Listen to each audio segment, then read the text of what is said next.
Alright, day in the life of a healthy autistic lesbian pharmacist who's not at work and is actually living her life for real.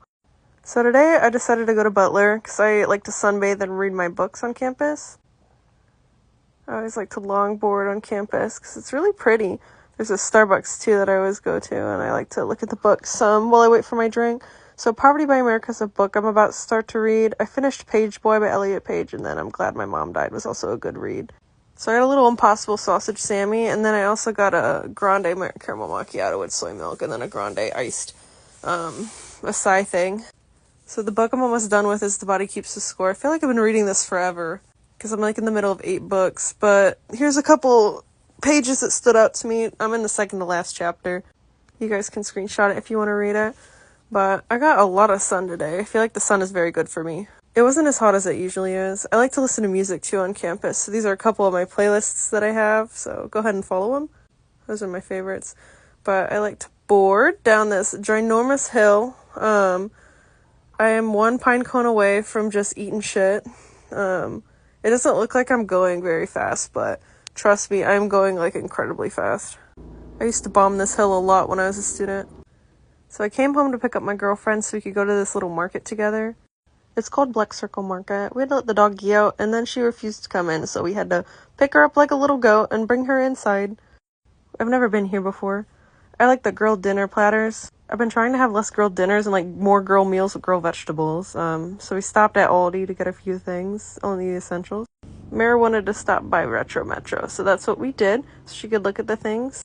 I ended up buying incense for my room. And then I wanted to do a tarot reading and pull a card to see what direction I should be going in the next few weeks. I pulled the Fool card. This is the very first card of the Major Arcana. I'm going to go into it at the end of my video. Played some Call of Duty Zombies, and then had a little protein snack. And then a little later, I went out with some friends to the Sugar Factory. Not gonna lie, Sugar Factory low-key slaps. I ended up spending $100 on just myself. Look at these pretty patties. Came with a duck, and I had 2 things to go, of course, so you already know I'm a Taurus. Like, need I say more? I went ahead and drew a bath, and my girlfriend decided to join me and my duck, and then it's bedtime. So the Fool, again, is the very first card of the Major Arcana, which is like major life events, as well as important lessons. There are 22 cards in the Major Arcana, and for reference, 56 in the Minor Arcana. The Fool is significant for new beginnings and freedom as well. So the Fool embarks on a new journey, leaving the past behind, carrying with him only the lessons learned and a curiosity to begin again. I like the imagery in the card too. So the Fool looks to the bright yellow sun with the sun on his back, blissfully unaware that he's about to walk off a cliff. Carrying only a bundle and a white rose, he's innocent and free of life's burdens. He's ready to take on whatever may come his way, with arms outstretched, suggesting openness to new possibilities without fear of failure.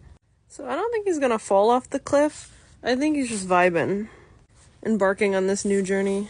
So the Fool knows he's on the right path, even if he does not know where it will lead. I think this is a good card to pull for myself, because ever since graduating, I feel like I've just been aimless. I feel like I don't really have any direction anymore. I had this huge mission of going to school, getting my doctorate, getting a job, and then now what? I think this is now what? It's time to find a new direction. It's time to be a fool. I gotta be fearless and curious again, and stop worrying about what's gonna happen.